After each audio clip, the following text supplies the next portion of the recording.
It's time for the Longines Chronoscope, a television journal of the important issues of the hour, brought to you every Monday, Wednesday, and Friday. A presentation of the Longines Whitnor Watch Company, maker of Longines, the world's most honored watch, and Whitnor, distinguished companion to the world-honored Longines. Good evening, this is Frank Knight. May I introduce our co-editors for this edition of the Longines Chronoscope? Larry Lasser, CBS News correspondent, and Kenneth Crawford, National Affairs Editor of Newsweek magazine. Our very distinguished guest for this evening is Admiral Richard E. Byrd. The North Pole used to be a no-man's land, but these are the days when, by buying a ticket on a commercial airliner, you can fly across the North Pole and drink a cocktail at the same time. You know, only 60 or more years ago, about 35 years ago, our guest tonight found out whether there was any land north of the North American continent. He made that first discovery flight, and I must say that Admiral Byrd, our guest tonight, is not only our greatest living explorer, but he's been an inspiration to countless Americans. Admiral Byrd, you've been to both the North Pole and the South Pole. Is there any unexplored land left on this earth that might appeal to adventurous young Americans? Yes, there is. And not up around the North Pole, because it's getting crowded up there now, because they find out it's really usable, not only to live in, but militarily. But strangely enough, there's left in the world today an area as big as the United States that's never been seen by a human being. And that's beyond the pole on the other side of the South Pole from Middle America. And I think it's quite astonishing that there should be an area as big as that unexplored. This is a tremendous So challenge. there's a lot of adventure left down at the bottom of the world. Well, Admiral, do you hope to see that? I do. Well, Admiral, Yeah. would you say that since you've been to both the extremities of Earth, are these expeditions to such far-off places, are they getting easier because of modern techniques, or is danger still close at hand? Well, it's a little risky, but nothing like it used to be with the old slow planes and the small cruising radius where we had to put down bases.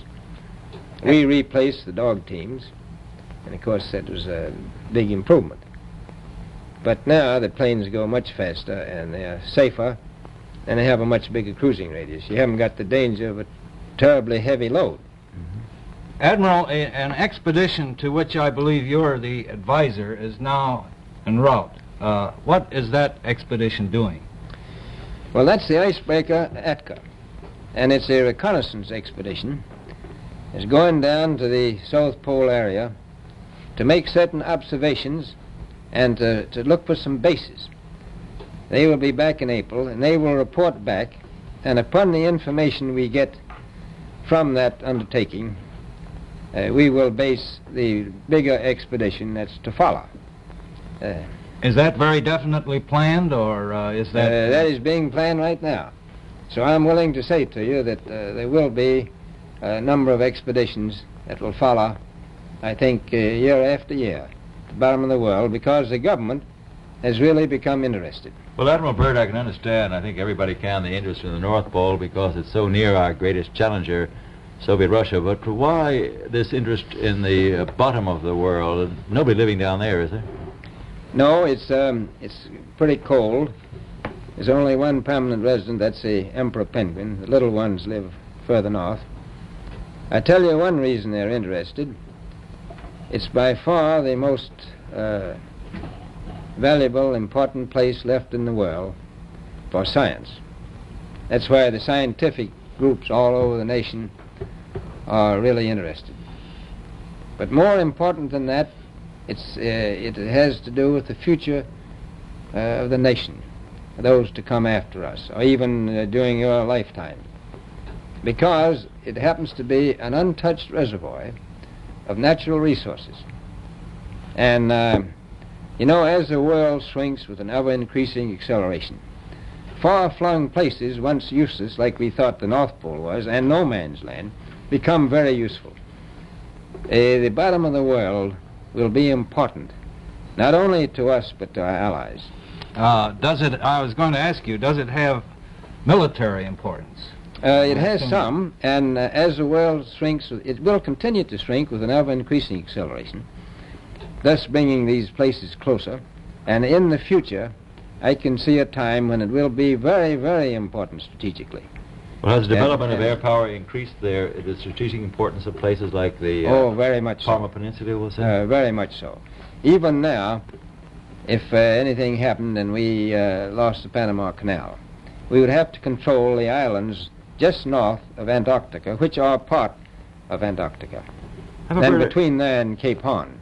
I've heard it said that there are 7 continents in the world, and one of them has never been seen by a woman, and that's Antarctica. Is that actually true? Well, if the Palm Peninsula is an island, as far as I know, that's true. No woman's ever stepped foot upon the Antarctic continent, and it's the most peaceful place in the world. Well, I'm sure that won't last very long. I understand that now that you're working with the Arnold Bread Company in charge of frozen foods. Now, is there any future for frozen foods down these frozen extremities? Well, I think the human race can be helped by that. This was thought out by Dean Arnold, who's, in my opinion, a great humanitarian. He learned that we went down there after 4 or 5 years and finished a meal that we had left there on the table when we had evacuated Little America. Everything was perfect, including the bread. So he got the idea of this frozen bread, and already he sent some to Europe, and it worked very well over there for some of the starving people. So you can store it down to the Antarctic, and against the lean years, and you wouldn't have any people in the world really starving if you did that. Yes, in the event of an atomic war... You'd stay there forever. Admiral, you speak of the resources of Antarctica. What are they? What are the natural resources there? Well, we've found enough of coal within 180 miles of the South Pole in a great ridge of mountains.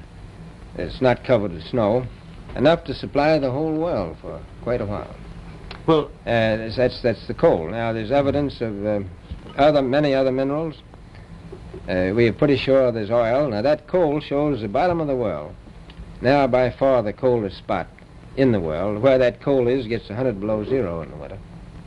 Well, it was once tropical. So we think there's oil there, and there's evidence, probably uranium there.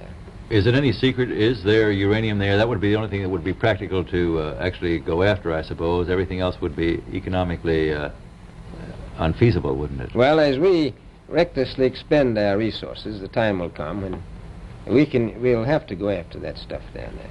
Well, you know, I avoided what you said about uranium. I'm not sure about that. I don't want to have the world fighting over the Antarctic. And Robert, is there a competition among other nations to try to get information about Antarctica and possibly to secure some of these resources? Well, yes. There are now 7 nations very much interested.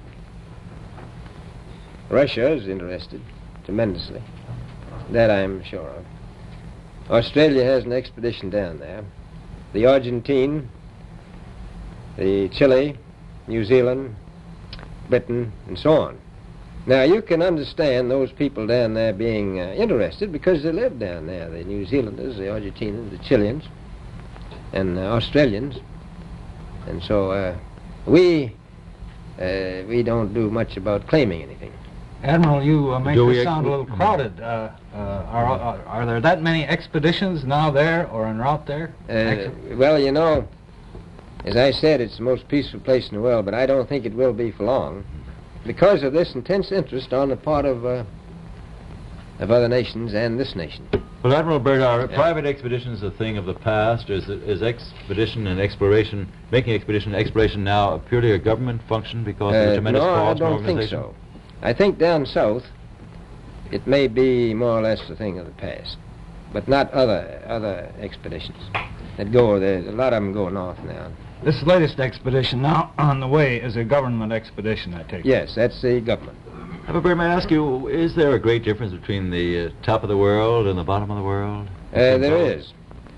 Now, the North Pole is the center of an ocean 10,000 feet deep. The South Pole, the center of a plateau, 10,000 feet high. The North Polar Sea is surrounded by continents slightly frozen. The Antarctic continent is surrounded by a belt of ice frozen seas of at least 1,200 miles thick. Now, the south is a plateau. It gets, in some places, 14,000 feet up. I've been over areas about 13,000, and it's a little bit chilly up there. So there's that big difference between the top and bottom of the world. The north really isn't very cold up there on the Arctic Ocean. Not compared to the south. Admiral Byrd, we often hear it said that our young Americans now aren't as hardy as their forefathers. Do you think that Americans do measure up to the standards, the physical standards and morale standards of the past? I do. I don't believe that. I think they're just as hardy. Well, what would you say was the most valuable factor on an expedition? Is it morale, or physical courage, or is it sheer equipment? Well, I've always thought that loyalty was by far the most important trait. The British told me that when I first went down in 28, that I couldn't possibly get through the winter night without a mutiny if I took more than 20 men. But to serve science, I had to take 42 men. And then I took 56 the next time, and so on.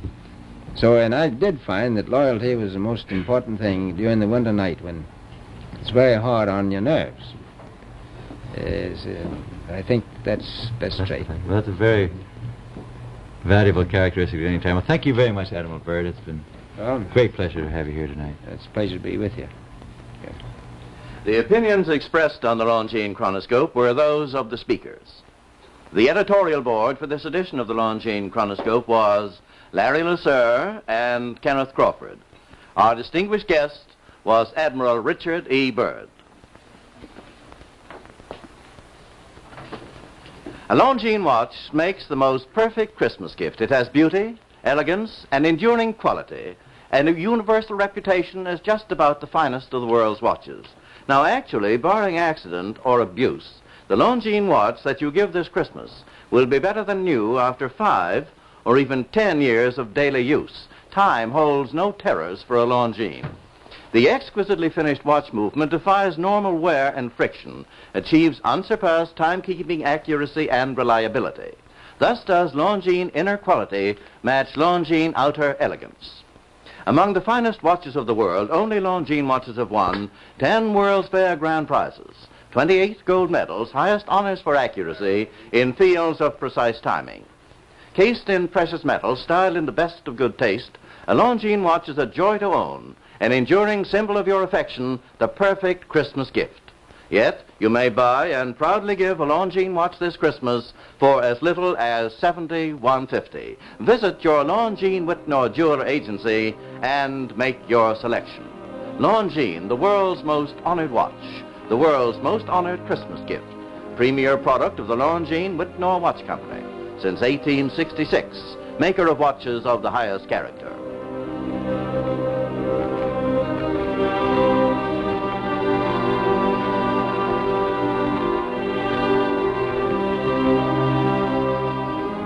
We invite you to join us every Monday, Wednesday, and Friday evening at this same time for the Longines Chronoscope, a television journal of the important issues of the hour, broadcast on behalf of Longines, the world's most honored watch, and Whitnor, distinguished companion to the world-honored Longines. This is Frank Knight, reminding you that Longines and Whitnor watches are sold and serviced from coast to coast by more than 4,000 leading jewelers who proudly display this emblem. Agency for Longines Whitnor watches.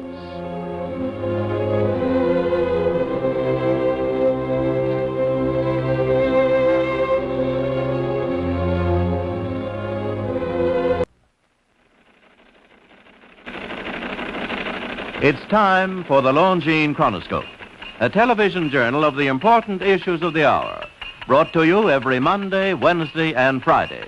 A presentation of the Longines Whitnor Watch Company, maker of Longines, the world's most honored watch, and Whitnor, distinguished companion to the world-honored Longines.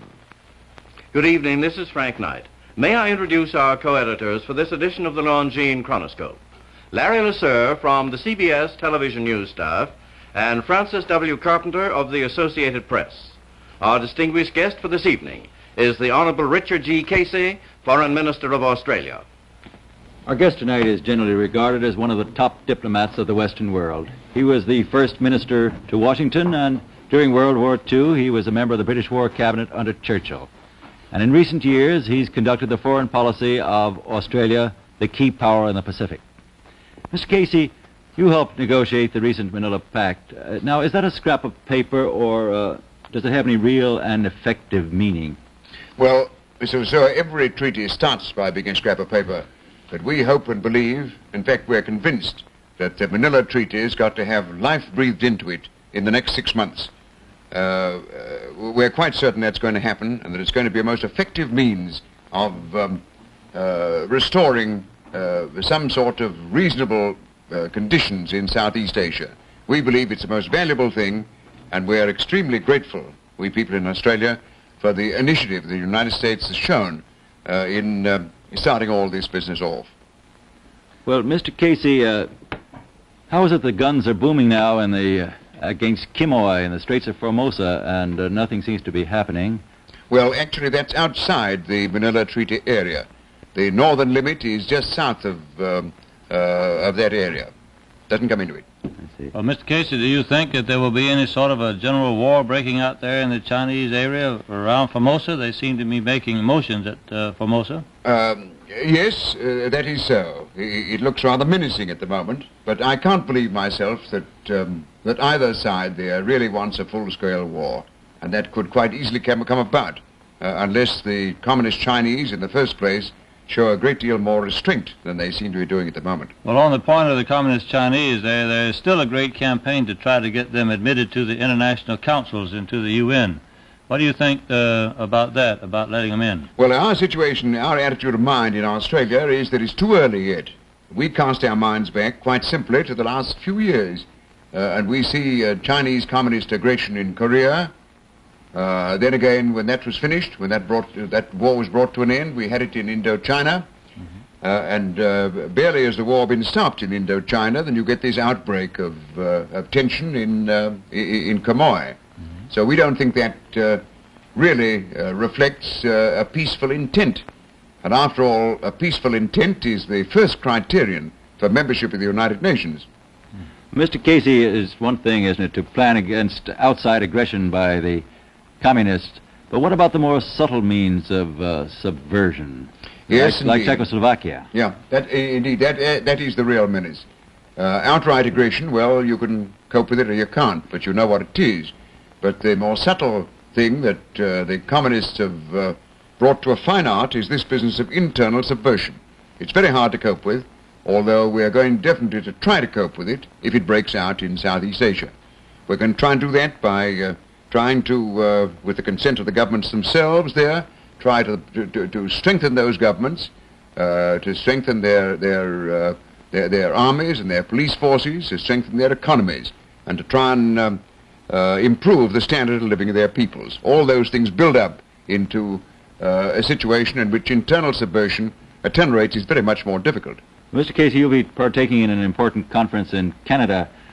Will that have anything to do with the building up of Southeast Asia? I think so, yes. That is the Colombo Plan conference that we start in a few days' time. Yes, the object of the Colombo Plan is to strengthen the economies, to improve the standard of living of all the peoples of South and Southeast Asia. The people who are trying to do that are, of course, primarily yourselves, the United States, also Great Britain and Canada, New Zealand and ourselves. And the countries that we hope are benefiting by the Colombo Plan are countries like India, Pakistan, Ceylon, Burma, Indonesia, the countries of Indochina and the Philippines, and of course Siam too. Well, that is the one plan that everybody seems to be able to agree on then in that area, in Asia. That is so. There's no controversy about the Colombo Plan. It's a means of canalizing in, as you might say, canalizing in economic and technical aid to those countries that very much need it. Mr. Casey, you Australians had a pretty tough time during the war. How do your people feel now about the Japanese?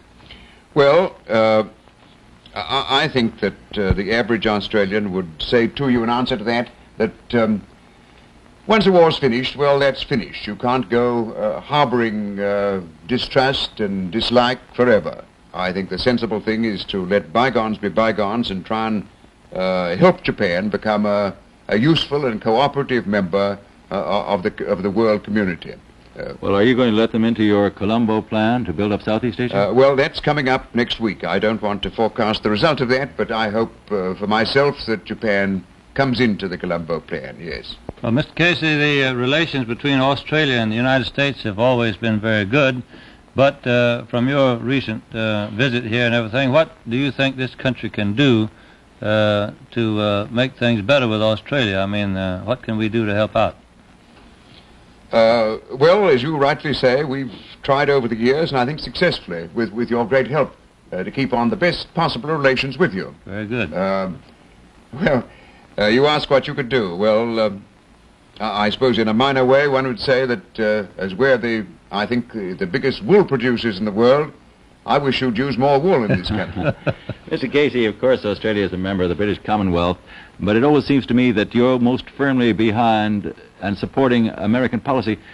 What would happen if you had to choose between the British Commonwealth and the policies of the United States? Well, I'm strange you asked that, because I'm sometimes asked that in my own country. But I think the simple answer is that it will never be a matter of choosing. We people in Australia believe most strongly that for the future security and indeed the survival of the democratic world, you and we, that is the British peoples and the American peoples, have got to march along as close together as one blade of a pair of scissors to the other. And that goes for Australia and this country. It's never, I hope and pray, going to be a matter of choosing. We're very loyal to our mother country, Great Britain, but that doesn't stop us being on the very best possible relations with you. Mr. Casey, some of our people here are a little cross these days with some fellow dominions, like particularly India. Now, do you think the rise of neutralism in Asia, India, Indonesia, Burma, is that an asset or a loss to Western world? Well, it's not a policy, of course, as I think you'll realize, it's not a policy that we agree with. But those countries, you mentioned India and Burma and Indonesia, they are perfectly capable of making their minds up for themselves. It just so happens we don't agree with the policy, but there it is. I don't think it's a policy that's going to disturb the world at all. For us in Australia, we believe that you can't be neutral in the world as it is today. We believe the issues are so great and so all-embracing and so abnormally important as between communism and democracy that you've got to take sides. We happen to believe that. There are people, of course, who don't. But there it is. I'm not going to criticize their policy because they're good friends of Australia, each one of them. Mr. Casey, I'd like to approach the question of politics from another angle. We hear an awful lot from Australian men around in the United States and the United Nations. Are the ladies in politics in Australia? Do you ever hear from them there? We hear from them right enough, yes. No, there aren't a great many in active politics. We've got 3 or 4 women, I suppose, in active politics in Australia. But, of course, behind the scenes, they take quite a hand in things. They're quite politically minded, but it doesn't result in many of them being actually members of our various parliaments. Would it be said there are places in the home in Australia, or would you say that? Well, I'd probably be torn in half if I were to say that myself. But you've said it. Incidentally, Mr. Casey, we're generally familiar here with your tennis players, and that brings us to a political point. In 2 years, I believe, the Olympics will be held in Australia, and the Soviet Union and Australia seem to have taken back their ambassadors over the case of that Soviet representative who chose freedom down there. Now, are you going to let the Russians in to play in the Olympic Games? Well, that really hasn't arisen yet, you know. I expect it will arise. I think it's a little problematical whether they'll come. The Russians broke off relations with us. They took the initiative and broke off relations by reason of the discovery of as you know, of a spy ring in Australia. And I think they'd probably have to think a bit before they come out to Australia to take part in the Olympic Games. But I think if they were to apply for visas, I would expect that they'd get them. Mr. Casey, I'd like to ask you a very serious question if we still have enough time. You confer, of course, with the highest authorities in the world on many subjects, particularly foreign policy.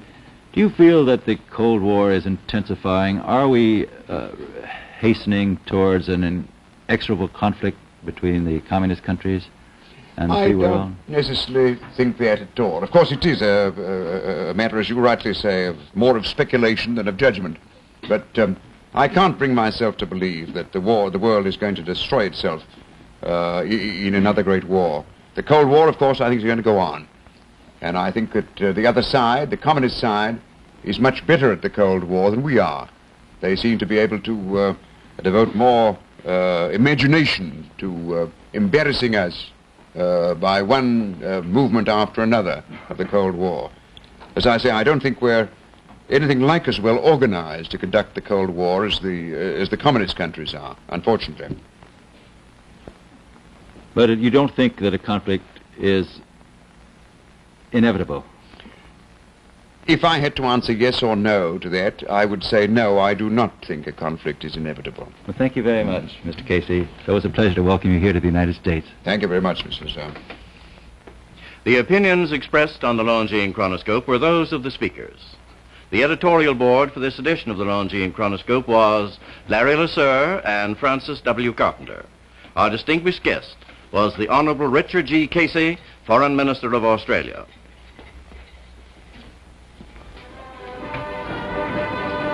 It's World Series time, the best time of the year for baseball fans. And this year again, as in years past, Longines times the series. Yes, all umpires for the World Series, as for all American and National League baseball games, use Longines watches exclusively for official timing. The most honored watch in the world of championship sport is Longines, the world's most honored watch. The only watch in history to win 10 World's Fair grand prizes, 28 gold medals, so many honors for accuracy in fields of precise timing. For in truth, Longines is not only one of the finest watches in all the world, but it's the watch of highest prestige. So when next you buy a watch either for yourself or as an important gift, you will find Longines watches at your authorized Longines Whitnor jeweler in large array and priced as low as $71.50. The watch that times the World Series is Longines, the world's most honored watch, the world's most honored gift, premier product of the Longines Whitnor Watch Company since 1866, maker of watches of the highest character.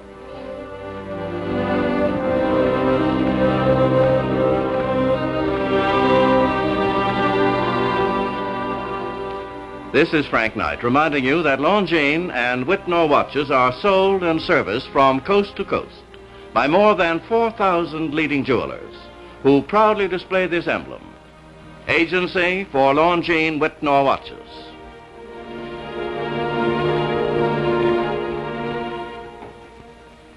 At Longines Whitnor Jewelers, see Atmos, the perpetual motion clock created by LeCoultre. Atmos runs without winding, without electricity, powered only by variations in the temperature of the atmosphere. Atmos, product of LeCoultre, division of Longines Whitnor.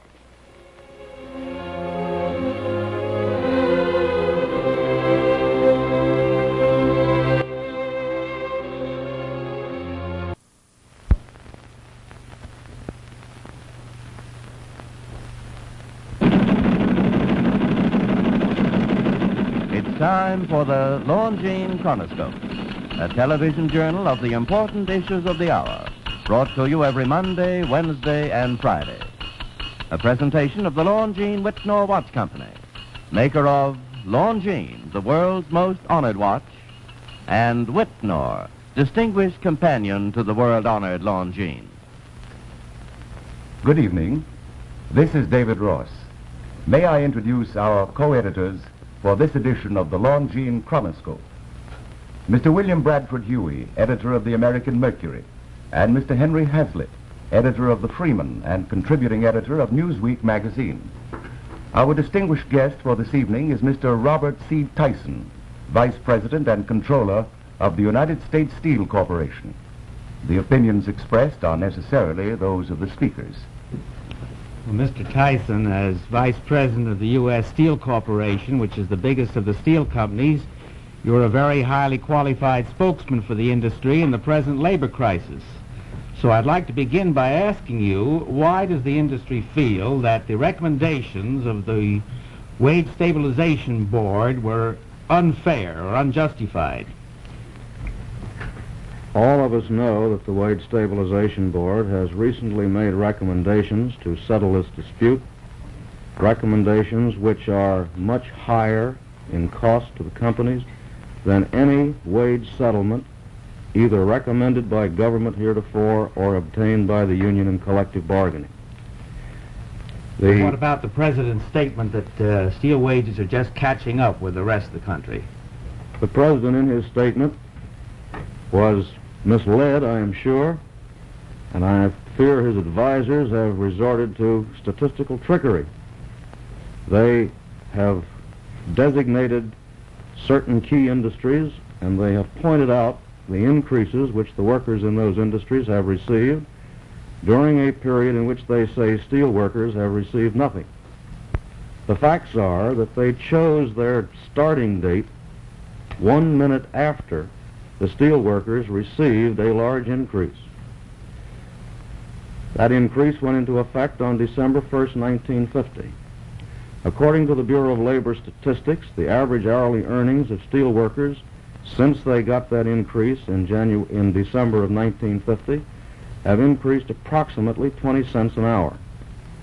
These other industries, which Mr. Truman mentioned, according to the same series of figures, have increased from 13 cents to about 21.6 cents. That is most definitely not a catch-up. Well, my understanding is that in the last 3 months of last year, of 1951, the wages in all manufacturing industries were about $1.63 an hour, and the wages in the steel industry about $1.88 an hour. Is that about correct? That is correct. So they were already about 16% ahead before Mr. Truman thought they had to catch up. They had to catch up. Mr. Tyson, to our audience, of course, you represent a very vast and rich and powerful industry, and our audience has heard a great deal about this, so I'd like for you to simplify, if possible, on this point. Now, what is the financial position, the comparative financial position of this vast, rich, and powerful industry as compared with a year or two ago? The spokesman for the government, the price stabilizer, and Mr. Truman have referred to the enormous profits which the steel industry is making and has made. The facts are that the steel industry's profits in 1951 were some 14% lower than they were in 1950, and that downward trend has continued into the first quarter of 1952. Now, with that downward trend, sir, then what was the steel corporation's, the steel industry's position as regards holding the line against inflation? Did you want to increase prices without increasing wages, or what was the steel industry's position? Under the Capehart Amendment to the Defense Production Act, the Office of Price Stabilization has agreed that the steel industry is entitled to a price increase upwards of $3 per ton, whether or not there is any wage increase in this present controversy. However, it has been the position of the industry since early in these negotiations that the public was tired of round after round of wage and price spirals, and we've had 5 of them since the end of the war. And they proposed that the industry would forego any price increase to which they were entitled if labor would forego any increase in their So you're rate. telling our audience, sir, that you were making less money than you were last year, and the steel industry's position was that you wanted to hold the inflation line and maintain the situation as it was. That is absolutely correct. Is that correct. correct, sir? Now, Mr. Arnold took the position that he was on the side of the American people, that the government was on the side and representing the American people. Is it your position that the industry was working, by taking that position, was working in the best interest of all the American people? I think we must analyze Mr. Arnold's position somewhat. He apparently believes that you can increase wages or stimulate wages, and at the same time you can stabilize prices, and the public is not affected. Whether or not there is a price increase, if this wage package goes into effect, the 154 million people that Mr. Arnold speaks of will play a very large part in the consequences. Whether it is through increased prices as these wage patterns spread to other industries, or whether it is through increased taxes, or whether it is through further inflation. Well, Mr. Tyson, don't you think it would be a good idea if the steel industry were now to renew that proposal for no price increase, no wage increase, so that its position would be clear beyond any doubt? The industry has repeated that proposal on many occasions, Mr. Hazlitt, but with the recommendation of the Wage Board, the support which it has received from spokesmen for the government, including the President, it seems as though that is a step that has gone beyond us. Well, what's going to be the result of this wage increase on the taxes paid, on the taxes received by the government from the steel industry? The cost of this package that has been proposed is about 30 cents in direct wage costs. As this pattern spreads, that would result in another 30 cents based on the historical record of the corporation and its associated companies in the industry with regard to the prices of the things which it has to buy. The taxes which the corporation or the industry is now paying are about 2 to 1 in relation to the profits. In other words, 2/3 of the profits before taxes are paid to the government in taxes. And what would that have meant about in 1951, say? In 1951, that would have amounted to about $350 to $375 million for the industry. How many American people are represented in the ownership of the steel industry, sir? I would estimate there were some 700 to 750,000 people. 750,000 people own the steel industry, and how many people work for it? There are about 650,000 who are represented by Mr. Murray's union.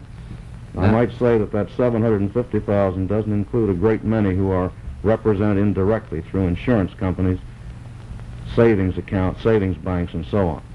Now, Mr. Arnold made quite a point, sir, of the fact that if wage increases and price increases, if price increases such as the steel industry now insist upon, went into effect, it would cost every family in our audience $300 more this year.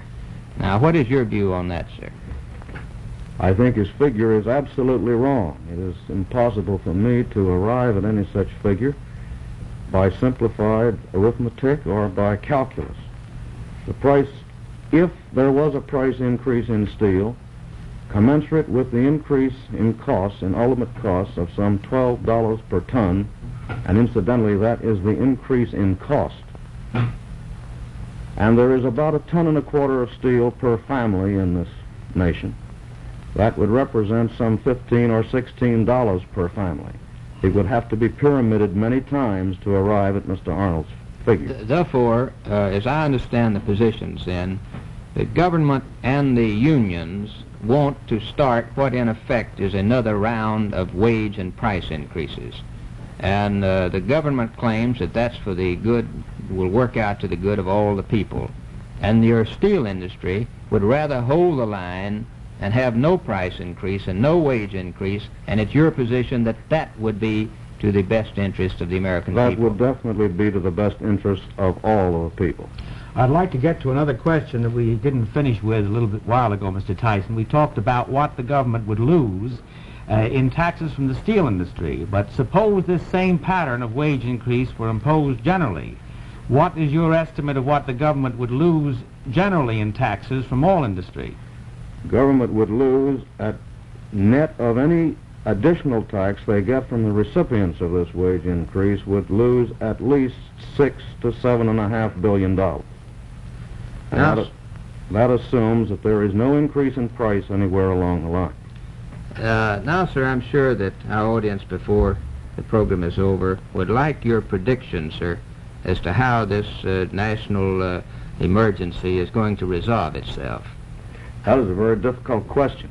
It is impossible to foretell just what may happen in this situation. I think at this moment the public at large is more concerned with the outcome of the proceedings pending before the Supreme Court. If the Supreme Court decides or upholds the President in his position that seizure is legal, then it is my opinion that the American people have lost their freedom. If he upholds the companies, the president, and there is no settlement up to that time, the president still has the vehicle provided by Congress, the Taft-Hartley Act, to settle this dispute. Well, I'm sure that our audience very much appreciate your views, sir, and thank you for being with us. The editorial board for this edition of the Longines Chronoscope was Mr. William Bradford Huey and Mr. Henry Hazlitt. Our distinguished guest was Mr. Robert C. Tyson, Vice President and Controller of the United States Steel Corporation.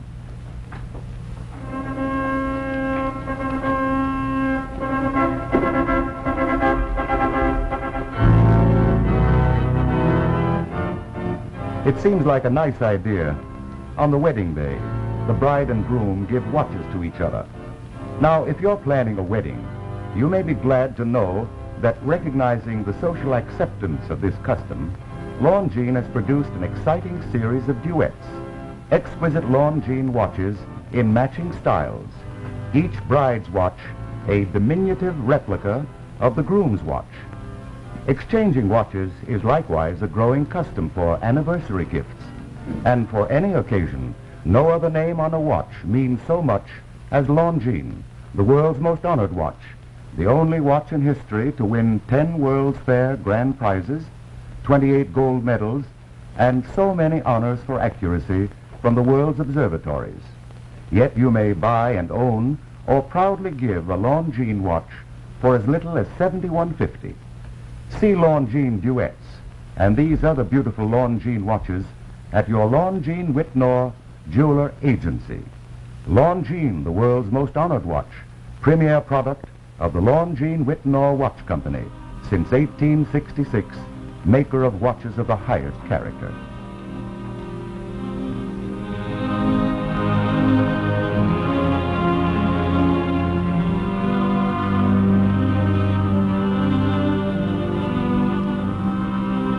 This is David Ross, speaking for your regular host, Frank Knight, inviting you to join us every Monday, Wednesday, and Friday evening at the same time for the Longines Chronoscope, a television journal of the important issues of the hour, broadcast on behalf of Longines, the world's most honored watch, and Whitnor, distinguished companion to the world-honored Longines, sold and serviced from coast to coast by more than 4,000 leading jewelers who proudly display this emblem. Agency for Longines Whitnor Watches.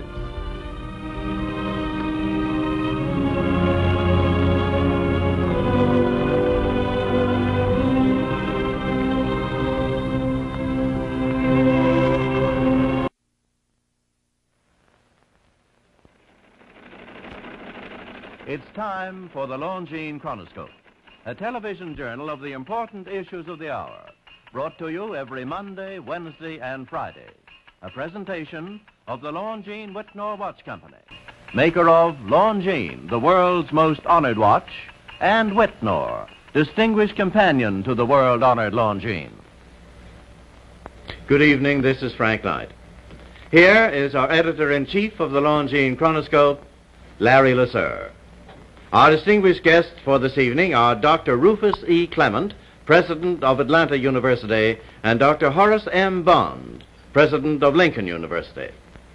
The first steps have now been taken on an upheaval in our educational system. The Supreme Court decision on non-segregation in our public schools has affected 17 states and the District of Columbia. Now, our guests tonight are representative of the presidents of all the 31 Negro universities, and we'd like to ask them how this revolution in education is affecting them. Dr. Clement, you represent a university in the South. Do you foresee a tremendous surge of students in your university for higher education as a result of this decision? Yes, partly as a result of that, and partly as a result of the great population surge which we are expecting. Children already born are in the world, are going to school, and in the next 10, 12 years, many of these students will be in college. And the colleges which we represent will be needed, along with the other good colleges in the nation, to educate these children in the way of democratic living which we pride ourselves upon in America. Well, Dr. Bond, which do you think is more important, the segregation decision or this surge in our population growth Isn't it true that under the segregation decision more Negro students will be entering high school and then I suppose going on to college? Yes, and combined with that, there will be the development of an equality in the percentages of Negroes attending high schools and colleges. There's now a lag, perhaps of 20 or 30 years, over the percentages apparent for Negroes in the South as compared to whites, and Southern whites as compared to Northern. And when these two cumulative effects hit the high schools and colleges, there will be an even greater expansion indicated for higher education in the South than in the East or the West, to my opinion. Well, may I ask you, gentlemen, what is going to happen to your Negro universities? They're private universities, aren't they? They're all private. The 31 colleges in the United Negro College Fund are private. We started the fund, as you probably know, about 11 years ago in order to meet the needs of these private institutions for current operating expenses. Like all other private colleges, while we've just had a difficult time getting enough money to keep our work at high level. All of these colleges are fully accredited. These students will be in school, Negro and other students in school in America.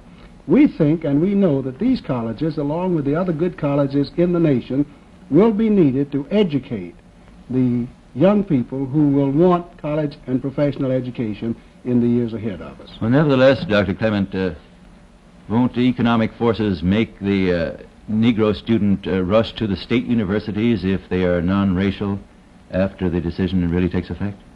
Some of them will go and some of them ought to go. The private college is a sort of balance in a democracy, Mr. Lesueur. There are a good many things that we can do. There are certain freedoms that we have that no state colleges, white or Negro, North or South, can have. And just as you need Harvard, I think you'll need Fisk. Or just as you will need the University of Chicago, I think you'll need Lincoln or Atlanta University or Morehouse or some of the others. But actually, we will need to exist, and we will find monies from people, endowments, gifts, and friends who believe in private education, and that's one of the things we've been doing here in New York, interesting people in the continuation of good private colleges so that we can act still as a balance in an American democracy for educational purposes for all these people. Well, Dr. Bond, do you think that it is the non-segregation ruling which will start a tremendous ingress of students into the colleges, or will the old economic laws still hold forth and prevent Negroes from entering institutions of higher learning?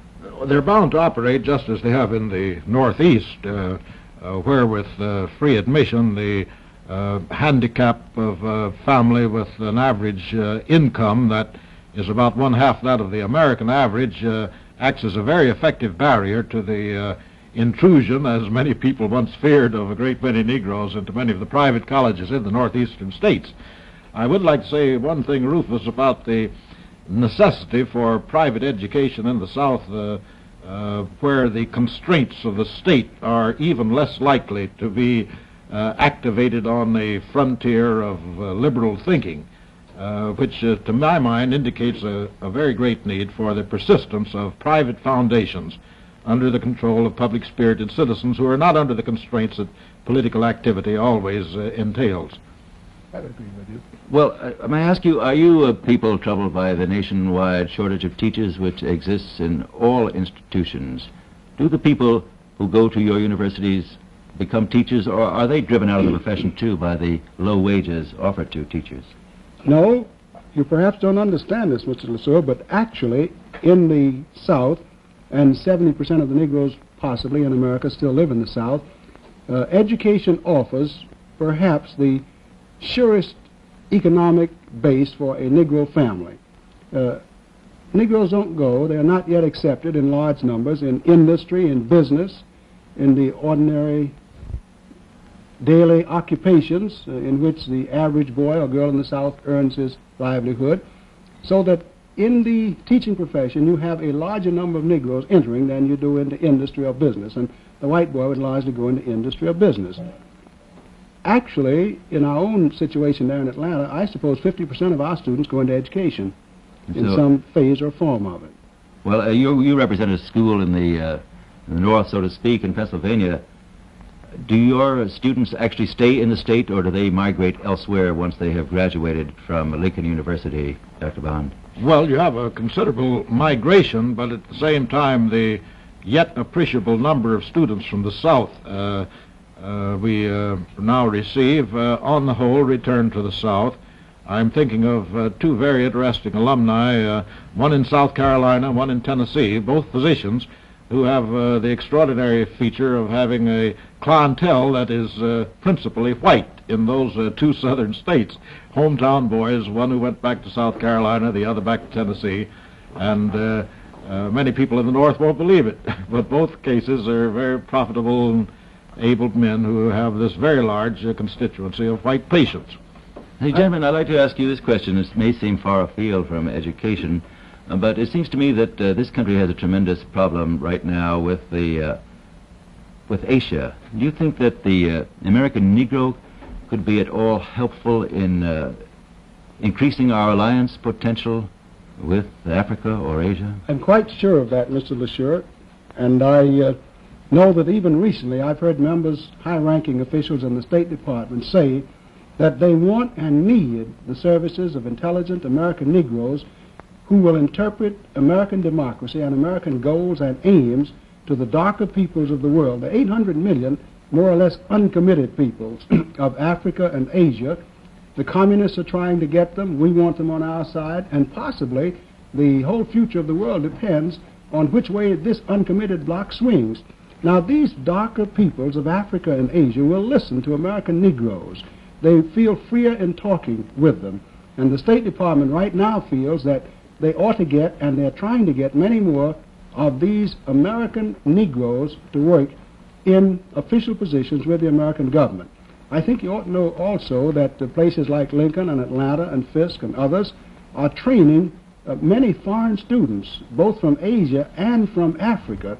And as these students see American democracy and see it actually lived on the campuses of these colleges for Negroes, presently for Negroes, they go back to their own countries and say that America is a place which does try to do what the Constitution and what the Declaration of Independence and these other things say America stands for. And Dr. Vaughan, it seems to me you already had a mission, haven't you, not to British West Africa to discuss the American Negro and the colonial Negro? Our institution was founded 101 years ago, curiously enough, for the purpose of training leadership for Africa, not for America. It seemed too hopeless then. That was 7 years before the Civil War, you see. And as a result, we've had 165 Africans who have come to our college. Many of them have gone back, attained to positions of great importance. 2 prime ministers, men who were educated in an American liberal arts college in the great tradition of American democracy and equality, and their presence is a tremendous advantage to the United States in this curious world in which we now live. Of course. Dr. Vaughan, I'd like to ask you, what do you think is the greatest problem facing the American Negro today? I have the curious disposition to put a bias upon economic factors, Mr. LeSure. I believe the economic handicaps with which the ex-slaves began in 1865 yet constitute the greatest handicap to the American Negro, and to relieve these economic difficulties seems to me the paramount necessity. How do you feel about that, I'd Dr. like Clement? to add something else. I know it's a difficult question. It's the old question, which came first, or which should, the egg or the chicken? But actually, you can open all the jobs you want. If you do not have intelligent, trained people to fill them, you do not improve your economic situation. And that's one reason why I am intensely interested in the best possible educational opportunities for every single individual in America, North, South, Negro, white, Jew, Gentile, everybody else. We need our manpower. It's wasteful for us in this present age to try to compete in the world market, to try to compete with our enemies without making the fullest possible use of all of our human resources, to say nothing of the moral implications and others of our situation. But unless we educate people, we do not have people ready for jobs, and if we have jobs and do not have educated people, then we're no good. I see. It's just impractical not to educate every single person in the United States to the best of our abilities. Well, thank you very much, Dr. Rufus E. Clement of Atlanta University and Dr. Horace M. Bond of Lincoln University. The opinions expressed on the Longines Chronoscope were those of the speakers. Our editor-in-chief of the Longines Chronoscope is Larry LeSure. Our distinguished guests were Dr. Rufus E. Clement, President of Atlanta University, and Dr. Horace M. Bond, President of Lincoln University. Longines is indeed helping to make important sports news. In this month of March, there are 22 major sports events on the Longines calendar. For the official timing of these events, some $100,000 worth of Longines Olympic timers, the world's finest timing watches, will be employed. Now, among these front-page events are the United States National and U.S. Olympic ski trials at Franconia, New Hampshire, the American International Ski Meet at Stowe, Vermont, the Knights of Columbus track meets in New York and in Cleveland, the Chicago Daily News Meet in Chicago, the Eastern International Swimming Championship at New Haven, Connecticut, the NCAA and the AAU basketball championships in Kansas City and Denver, and the Mobile Gas Economy Run, Los Angeles to Colorado Springs in Colorado. The Longines watches used for timing these sporting events are blood brothers to the Longines watches, which are so conclusively the first choice of discriminating men and women on 5 continents. Longines watches are as outstanding for elegance as for greater accuracy. Longines watches are made to an ideal of perfection which has guided its makers for close to a century. Throughout the world, no other name on a watch means so much as Longines, the world's most honored watch, the world's most honored gift, premier product of the Longines Whitnor Watch Company since 1866, maker of watches of the highest character. This is Frank Knight, reminding you that Longines and Whitnor watches are sold and serviced from coast to coast by more than 4,000 leading jewelers who proudly display this emblem, Agency for Longines Whitnor Watches. At Longines Whitnor Jewelers, see Atmos, the perpetual motion clock created by LeCoultre. Atmos runs without winding, without electricity, powered only by variations in the temperature of the atmosphere. Atmos, product of LeCoultre, division of Longines Whitnor.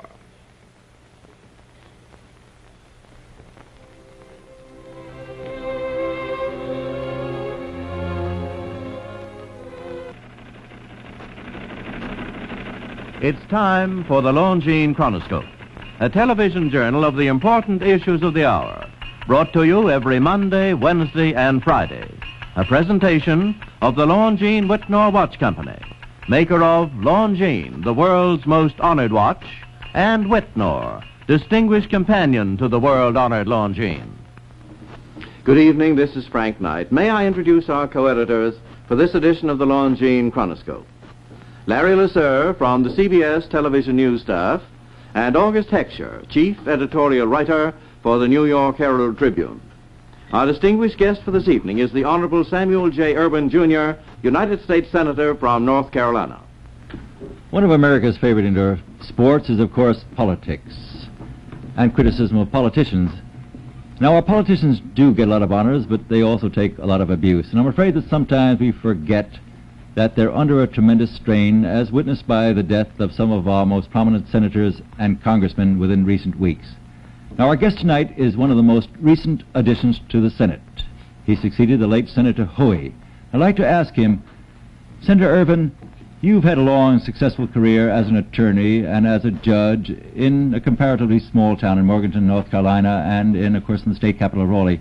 Do you find life in Washington more of a strain? Well, I think that service in either the Senate or the House of Representatives in Washington is quite a strain, particularly if one worries about his actions. You haven't had very long to worry yet, though, have you, Senator?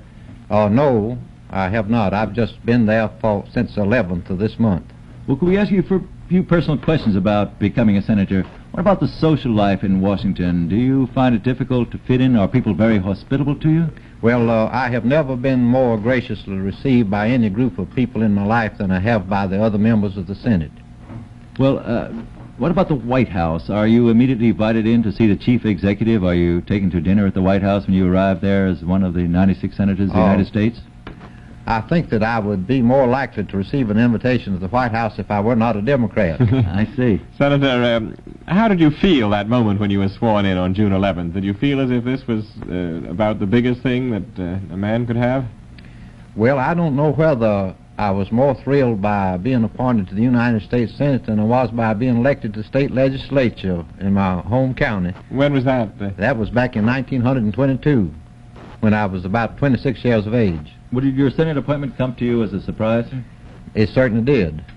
I was a member of the state Supreme Court and had been, as most appellate judges are, living in Ivory Tower for about 6 years, and I was not expecting to be appointed to the Senate. But now, Senator, you were appointed by the governor, and this office that you hold will last for how long?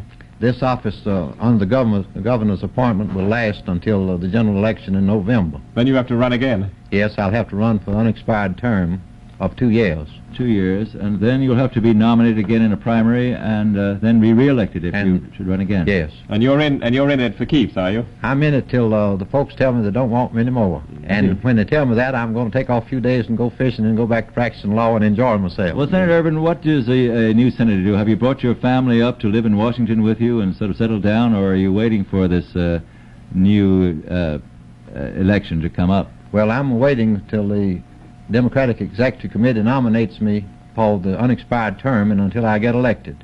Besides, my family prefers North Carolina weather in the summertime to Washington weather. Well, now, did you buy a house? How do you live in Washington? What does the senator do when he gets there? Most of them sort of live out of a suitcase. I stay in a hotel room. Senator Irvin, have you been given any committee assignments yet? I've been appointed to the Government Operations Committee and the District of Columbia Committee. The Government Operations Committee? That's Senator McCarthy's committee. Yes, Senator McCarthy is the chairman of the committee. That's a very important post for a newcomer, isn't it? Well, they give a newcomer the things which are least desirable, and... Well, actually, I'd like to ask you this, Senator Irvin. Don't you succeed to the committee appointments of the senator whom you succeeded, the late Senator Hoey? No, everything in the Senate, like things in the Army, goes by seniority. As someone has said, serving in the Senate is just waiting for dead men's shoes. I see. Well, now, on the Senate Operations Committee, what do you deal with there? Well, the principal functions of that committee are twofold. One is investigating, and the other is in studying government reorganization. And I am on a subcommittee on government reorganization, which is headed by one of the most charming members of the Senate, Senator Margaret Chase Smith from Maine. A Republican? A Republican who could be admitted into the Democratic Party freely without requiring her to repent of her political sins and iniquities. I was just going to say, you have a very fine chairman, I think. Well, of course, the United States Senate has been called the most exclusive men's club in the world, Senator Irvin. Now, is this men's club, hospitable? Do they accept you in? Are you invited out when you first arrive in town, as you did in the last few weeks? They are, as I said, they have received me most graciously, and senators come and tell you, even the ones of the opposition, they say that no matter how much we may disagree on matters of politics, we're all personal friends. So, Senator, you come, of course, from a great southern state, which is also a great tobacco state. Now, I've been wondering about this recent news about tobacco smoking and disclosures about it. Has this affected the people in your state, your tobacco growers, to any extent at all? It has not yet, and I do not believe that it will. Well, there's been other news about farm programs and tobacco in the past several days.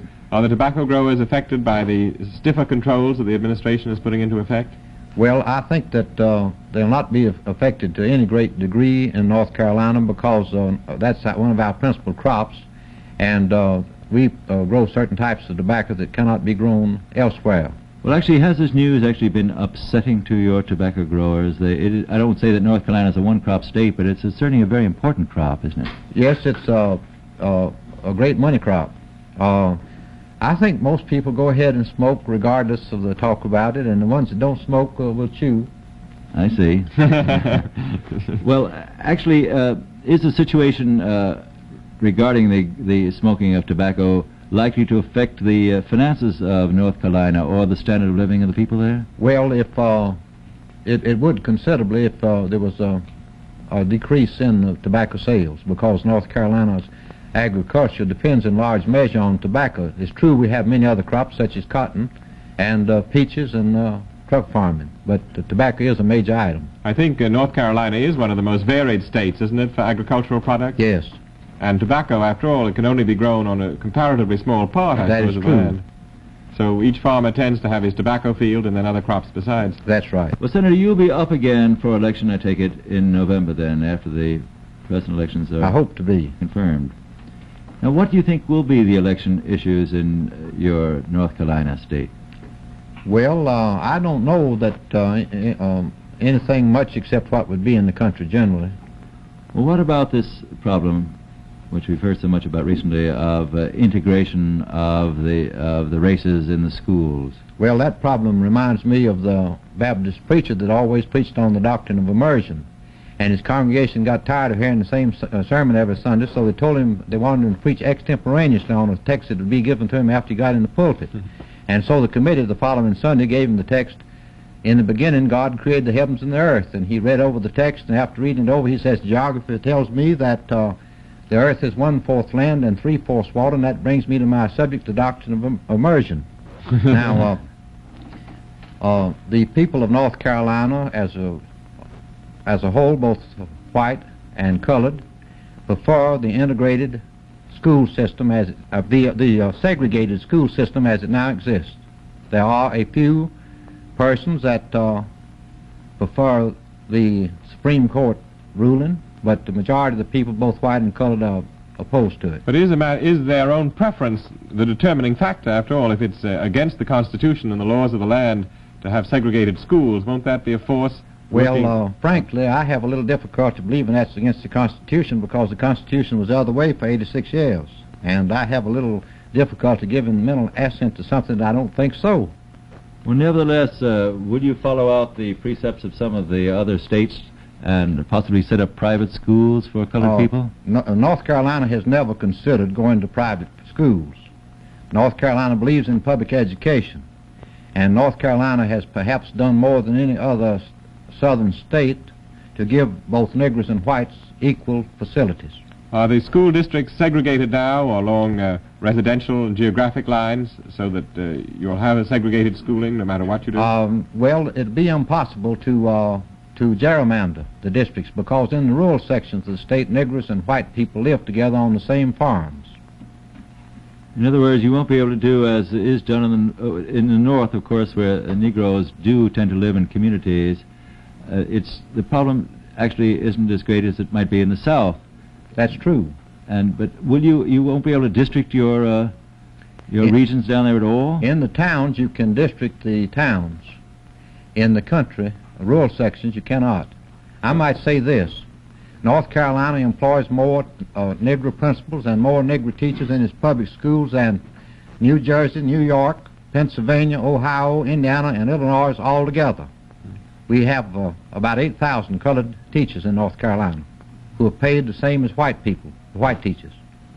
But can you give equal facilities on the higher level of education in the colleges and university, law schools? Well, North Carolina has two very fine state-supported Negro institutions, North Carolina College for Negroes at Durham and the A&T College at Greensboro, and two very fine teacher colleges. And I think they have those North Carolina College for Negroes and the A&T College are the equal of practically any other schools of that types in the United States. Senator, you don't expect any trouble at all then, but you will put this law into effect, this edict of the Supreme Court. Well, I can't say exactly what will happen, because our people are not used to integrated schools, and we have developed a pattern of segregation. Of course, North Carolina's always been a law-abiding state. Well, I hope that everything will turn out very well and in accordance with the Constitution of the United States. Thank you very much, Senator Irvin. Very pleasure to have you here tonight. Thank you. It's a pleasure to be here.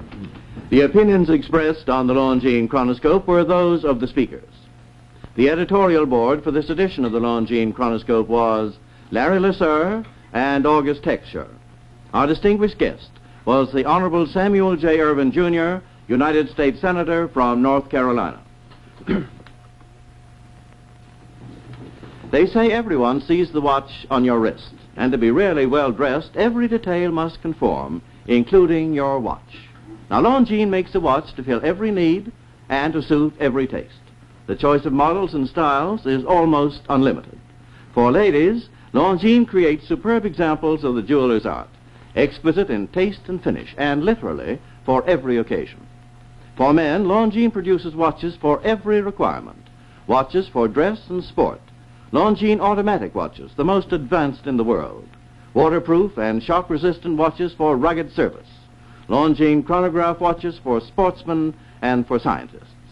And every Longines watch, whether for a lady or for a gentleman, is made to the unique standards of excellence, which have won for Longines 10 World's Fair Grand Prizes, 28 gold medals, highest honors for accuracy in fields of precise timing. And this statement is true throughout the world. The Longines watch on your wrist is not only one of the finest watches made anywhere in the world, but equally important, it's the watch of highest prestige. Yet, unbelievably, you may buy and own or proudly give a Longines watch for as little as $71.50. Longines, the world's most honored watch, the world's most honored gift, premier product of the Longines Whitnall Watch Company since 1866, maker of watches of the highest character. This is Frank Knight reminding you that Longines and Whitnall watches are sold and serviced from coast to coast by more than 4,000 leading jewelers who proudly display this emblem, Agency for Longines Whitnall Watches.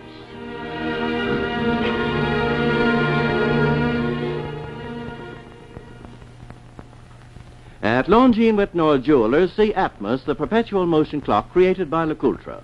Atmos runs without winding, without electricity, powered only by variations in the temperature of the atmosphere.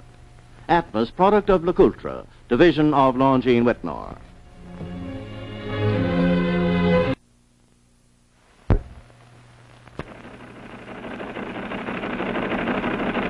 It's time for the Longines Chronoscope, a television journal of the important issues of the hour, brought to you every Monday, Wednesday, and Friday. A presentation of the Longines Whitnall Watch Company, maker of Longines, the world's most honored watch, and Whitnall, distinguished companion to the world-honored Longines. Good evening, this is Frank Knight. May I introduce our co-editors for this edition of the Longines Chronoscope? Larry Lasser from the CBS television news staff, and James Keogh, associate editor of Time magazine. Our distinguished guest for this evening is Judge Samuel S. Leibowitz. Perhaps nothing has shocked this city and the nation more in recent weeks than the crimes committed by some of our young men.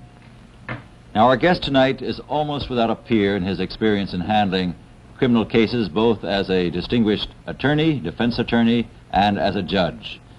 Judge Leibowitz, is there any way of accounting for the fact that most of the crimes committed nowadays are committed by the youngest group in our country? Well, Mr. Lasser, I've seen this coming for a long, long time.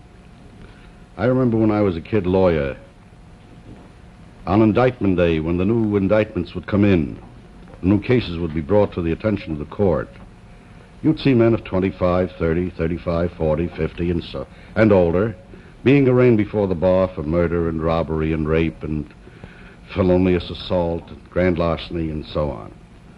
But today, if you come to our criminal courts all over the nation, you'll find a veritable procession of kids, youngsters, who, if the clock were turned back, they would be in knee pants. Now, the cause of that is apparent to seeing eyes. We've had a decline in the age incidence over the years, so that year after year, the age of the criminal has decreased, so that today we have a veritable procession of kids that come into these criminal courts charged with the most terrible, horrible crimes. Well, Judge, do you think that the young people of today really are worse than they were when you were a boy? Oh, good heavens, no. I don't mean to indict a whole nation of youths. God help us if all of our kids were juvenile delinquents or juvenile criminals, but we've had a terrific increase in the number of youngsters who fall by the wayside and who turn up in this house of tragedy where I preside. charged with these terrible crimes, even including murder in the first degree. Well, Judge, do you think that these cases are those for a psychiatrist, or are they cases for criminal courts? Well, that's...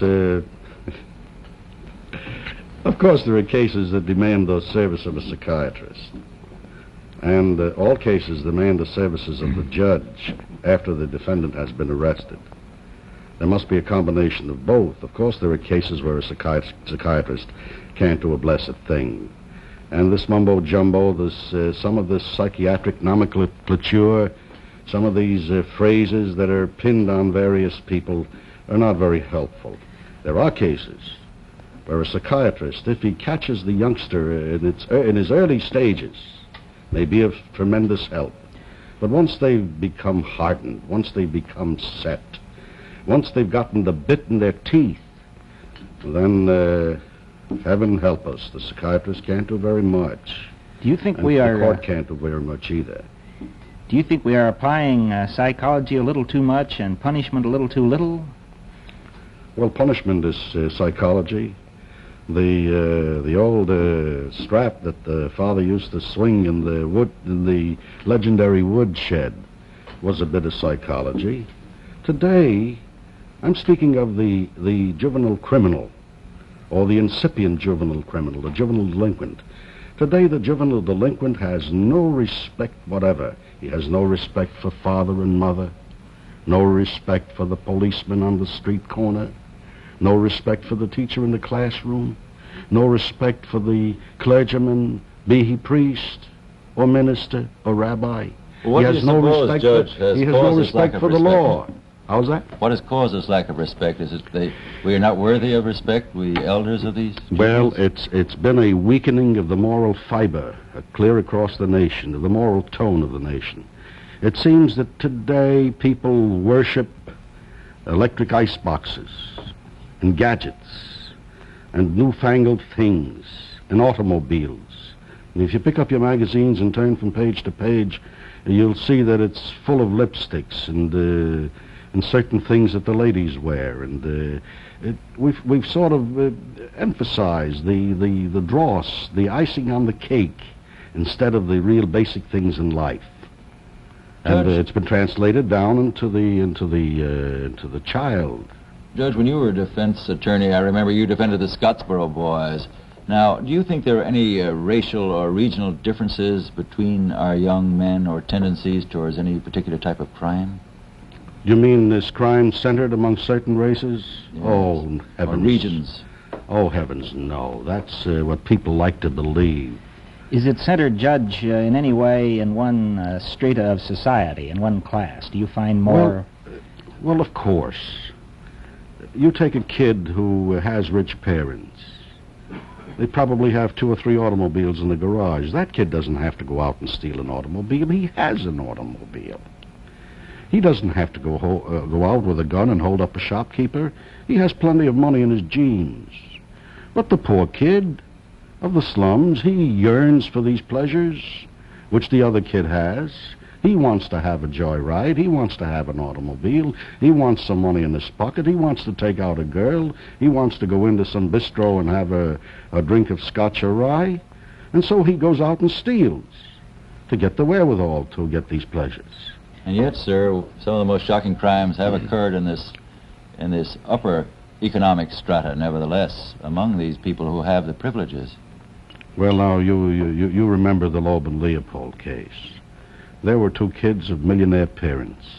They didn't have to steal. They didn't have to take a boy and kill him and hold him for ransom and send ransom notes to these distraught parents. They did it for a thrill. They did it for a thrill just in the same fashion that some individual who has tasted all of the pleasures of life looks for a new thrill. And some of them take to dope. I mean in the upper strata, in some sections of the country. And the kid looks for a thrill likewise. And that's the answer to it. They look for a thrill. The thrill is not in holding up somebody. The thrill is in killing somebody. Well, Judge Leibowitz, do you think our police departments are efficient? Are there enough policemen, say, patrolling the streets? Well, Mr. LeSueur, of course we haven't enough policemen. But I want to say this about our New York City Police Department. I think it's the finest police department in the entire country.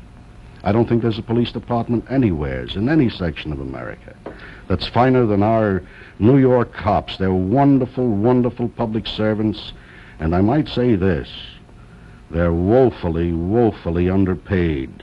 The policeman has a hard struggle to keep body and soul together, to feed his family, to buy a dress for his wife, or a pair of shoes for his kid. Well, Judge Lee, was there any kind of preventive treatment that the police could practice in order to keep our children from becoming delinquents or actually getting into courts such as yours? Well, I think the thing should be handled in this fashion.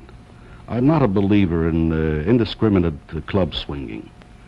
If a policeman is attacked, of course, he should protect himself with his club, if necessary. But if he's permitted to encourage to use his club indiscriminately, some foolish policeman is likely to strike some innocent citizen on the head and fracture his skull. And then there'll be such a revulsion of feeling that the pendulum will swing the other way, because we're a nation of pendulums. We swing from one extreme to the other. Now, my thought in the matter is this. I think the policeman should walk up to these young loafers and hoodlums on the street corner and tell them to move on. And if they don't move on, I think he ought to back up a patrol wagon, a police wagon, or pie wagon as they call it, and put them in the patrol wagon and take them off the court. And then if we had judges of the juvenile and adolescence court that had backbone, and there are some, but there are a few that haven't. You feel They would take care of these young hoodlums and send them off to jail. Now, I don't mean to incarcerate a youngster for months, but I'd send them into jail for 2 or 3 days. Let them see what the inside of a prison looks like. Let them sleep on that bed where the linen is not as nice and clean as the type mother supplies. When he'd wake up in the morning and see these bars in front of his eyes, and see the tranky come there with the slop. It wouldn't be the kind of breakfast mother serves. Would you propose special courts or special prisons for these young people? Well, we have special courts. Well, are they doing a good job? Let me put it this way. I think we have a body of fine, dedicated men and women who are on our adolescent and juvenile courts, but some of them are soft in the head. You feel they should be sterner than they are. That is, send more of the young people to jail. Well, I wouldn't send a youngster to jail who's made his first mistake, but after you've put him on probation the first time, and he goes out, and time after time after time after time, probation, it makes a joke out of the law. Instead of curbing the youngster, you're encouraging him in his disrespect. I know you've talked to many, many parents of boys and girls who have gone wrong. Is there anything in particular that you recommend to the parents in order to straighten out their children? Well, that would take hours and hours to discuss. But there's one thing that I might call to the attention of the parents of America, especially the young parents, those who have just brought youngsters into the world, and that is this. Many, many parents compete for the affection of the child. The mother is bidding for the affection, the father bids for the affection. And in many instances, they try to gain affection or obtain affection or retain affection by bribery. In some cases, the mother overrules the father. The father overrules the mother. The mother may say, "Let's, Johnny, go to bed." The mother may say, "Oh, why not let the boy stay up?" And that's a very bad thing for children. Well, thank you, Judge Leibowitz. In other words, it all depends upon the family. Well, we're very pleased to have you up here tonight. Thank you, sir. The opinions expressed on the Longines Chronoscope were those of the speakers. The editorial board for this edition of the Longines Chronoscope was Larry Lasser and James Keogh. Our distinguished guest was Judge Samuel S. Leibowitz. A Longines watch is one of the most perfectly functioning mechanisms made by man. On first acquaintance, one is astonished by its day-to-day performance. As months pass into years, its qualities of greater accuracy and reliability become truly priceless. These are reasons why Longines is the official watch for leading sports and contest associations the world over, and why, in competition with the finest watches of the world, Longines watches alone have won highest honors, 10 World's Fair Grand Prizes and 28 gold medals. For accuracy, Longines watches have also won countless honors from the great government observatories. In a watch, the best costs but little more than the least. Longines watches are not as costly as you might think. There are many outstanding Longines models for both ladies and gentlemen, priced as low as $71.50. So if your present watch is not what it should be, or if you're planning to buy a watch as an important gift, these are facts to remember. Longines, the world's most honored watch, the world's most honored gift, premier product of the Longines Whitnor Watch Company. Since 1866, maker of watches of the highest character.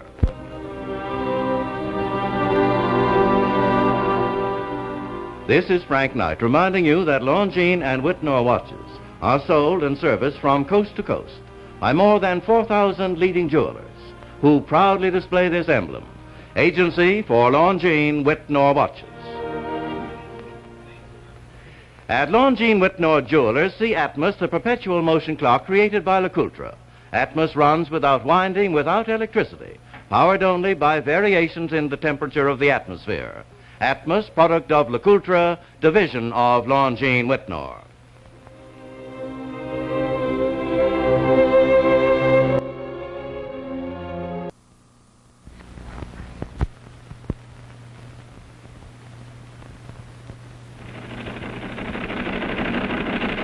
It's time for the Longines Chronoscope, a television journal of the important issues of the hour, brought to you every Monday, Wednesday, and Friday. A presentation of the Longines Whitnor Watch Company, maker of Longines, the world's most honored watch, and Whitnor, distinguished companion to the world-honored Longines. Good evening, this is Frank Knight. May I introduce our co-editors for this edition of the Longines Chronoscope. From the CBS television news staff, Larry Lasser and Ned Calmer. Our distinguished guest for this evening is His Excellency Ambassador Salem Sarper, head of the Turkish delegation to the United Nations. Ambassador Sarper, the president of Turkey is arriving in this country tomorrow on his first visit to the United States. But before we ask you anything about his mission here, I wonder if you'd tell us something about Turkey, its size, its population, perhaps its political system. Well, then I will begin with the second part of your question. Turkey has an area of about 750,000 square kilometers. And according to a census which was taken in 1950, the population is just a little over 21 million.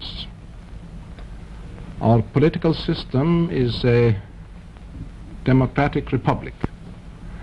We have a one-house parliament which is elected by the people once in every 4 years by secret ballots.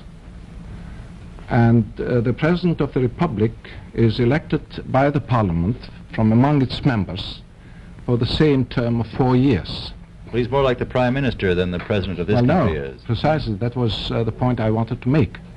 Then the President of the Republic designates the Prime Minister, who in turn chooses his ministers, the members of his cabinet. And the Prime Minister has to go to the Parliament with his program, and his program and his government have to be approved by the Parliament before they can function. And if necessary, they will have to ask every now and then for a vote of confidence. They might have. I mean, they don't do it often, not in our country. Anyway, we are not fortunately in that position. What is the President's term of office? The President's term of office is 4 years, like just exactly like the term of the Parliament itself, which elects the President. So that's the difference between the President of the United States and the President of Turkey. The President of the United States is both the head of the state and the head of the government, whereas in Turkey the President of the Republic is the head of the state and the Prime Minister is the head of the government. Well, Turkey, of course, is a member of the North Atlantic Pact, Ambassador Sarper, but could you tell us something about its strategic position in the Cold War? Well, it is a little difficult to say much about the strategical position of any country in what you call, quote, the Cold War, unquote. But in a general way, it may be said that the strategical position and the potentialities of Turkey are of utmost importance for the defense of the West and for the defense of the Middle East and the Mediterranean. The Cold War, of course, we deplore that like the rest of our allies, but we have to stand firm. Mr. Ambassador, one of the things I think that will interest Americans most of all... May I smoke? Oh, by all means, I'm sure. Is the position of Turkey in reference to Russia.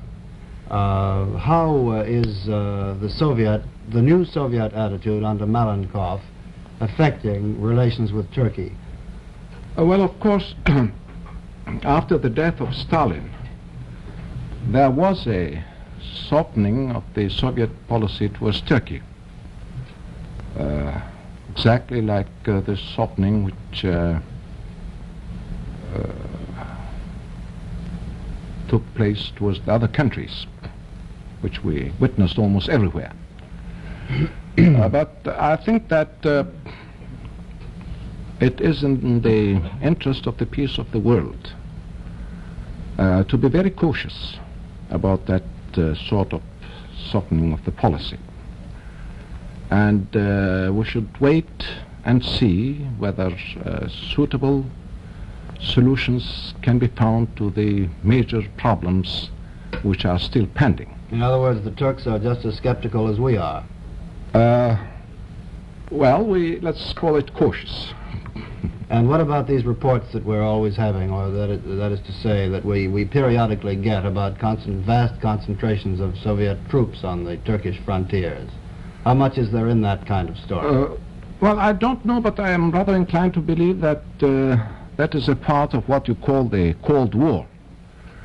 I don't think that there has been much increase of the Soviet troops along the Turkish border for the last, let's say, year or two.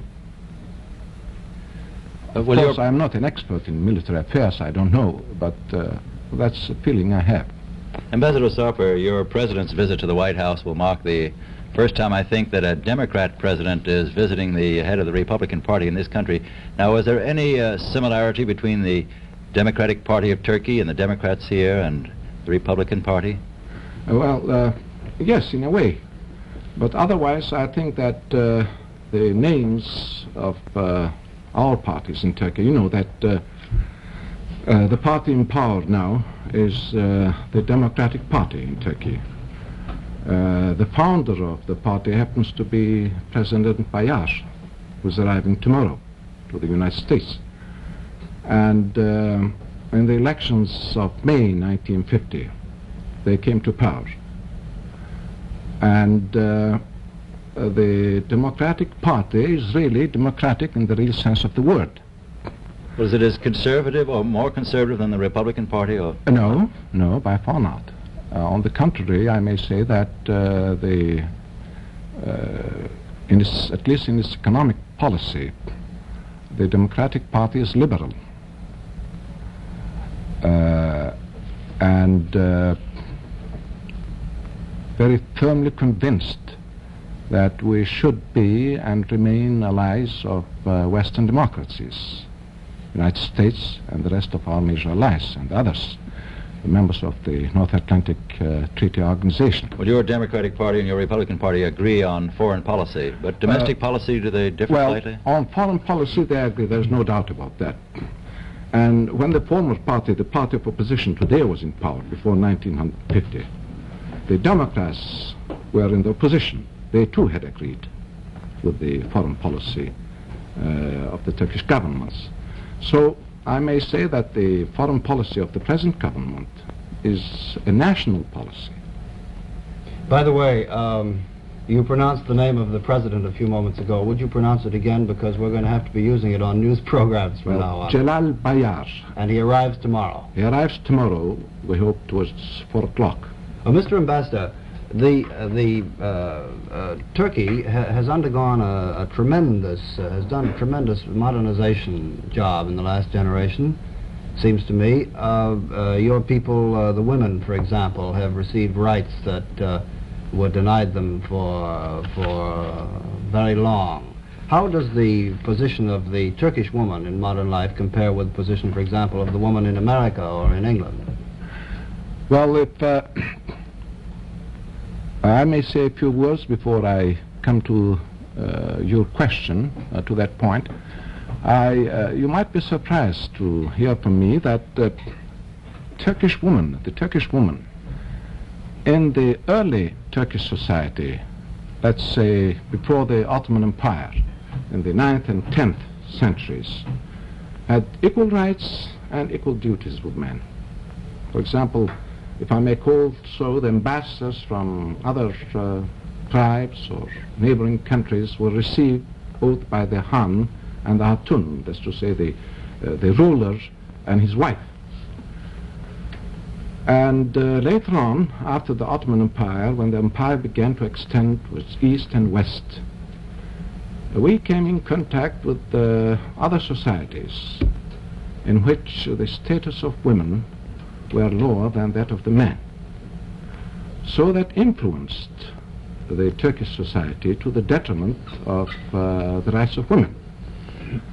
But later on, after the Turkish Revolution, in the times of Kemal Atatürk, in 1926, 1930, and 1935, different laws were accepted and passed, which gave women, respectively, their rights in the family first, and then in municipal or mayoral elections, as you may call it, and then in the whole country as a whole. So that today, women have exactly the same rights as men in Turkey. Any man or woman over 22 has the right to vote, and any man or woman over 30 has the right to be elected to the parliament. Women have played very prominent role in Turkey now as members of parliament, as lawyers, judges, mind you, judges, medical doctors. They've completely given up the veil, have they, Ambassador? Oh, yes, engineers, and so on and so forth. Ambassador Safar, as a final question I'd like to ask you, how do the people of Turkey actually feel about the American people and towards the United States government?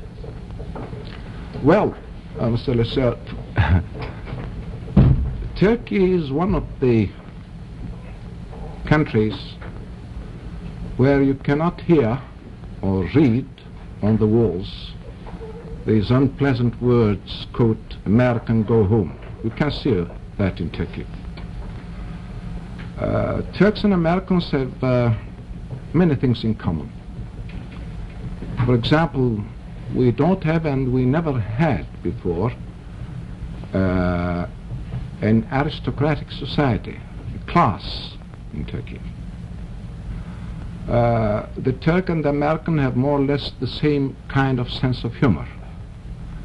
We know how to laugh. We know how to make fun of ourselves even. And that's a lot. Thank you very much, Ambassador Safar. It's been a great privilege to have you here tonight. Thank you. The opinions that you've heard our speakers express tonight have been entirely their own. The editorial board for this edition of the Longines Chronoscope was Larry Lusser and Ned Calmer. Our distinguished guest was His Excellency Ambassador Selim Safar, head of the Turkish delegation to the United Nations. Another busy year of sports timing has already begun for Longines, and magnificent sports timing watches like these are working the world over, timing ski contests in the Alps and the Rockies, speedboat races in Florida and Mexico, indoor track and swimming events from coast to coast. Now, the Longines watch on your wrist is blood brother to these championship Longines timing watches, made in the same Longines factory, to the unique Longines standards of excellence, the standards that won for Longines 10 World's Fair Grand Prizes, 28 gold medals, and countless official honors for accuracy. Yes, for the difficult and exacting use of a sports official, or for timing the busy days of active men and women, the choice of the discriminating is Longines, the world's most honored watch. So when next you buy a watch, either for yourself or as a gift, remember that throughout the world, no other name on a watch means so much as Longines, the world's most honored watch, the world's most honored gift, premier product of the Longines Whitnall Watch Company, since 1866, maker of watches of the highest character. We invite you to join us every Monday, Wednesday, and Friday evening at this same time for the Longines Chronoscope, a television journal of the important issues of the hour, broadcasts on behalf of Longines, the world's most honored watch, and Whitnor, distinguished companion to the world-honored Longines. This is Frank Knight reminding you that Longines and Whitnor watches are sold and serviced from coast to coast by more than 4,000 leading jewelers, who proudly display this emblem, Agency for Longines Whitnor Watches.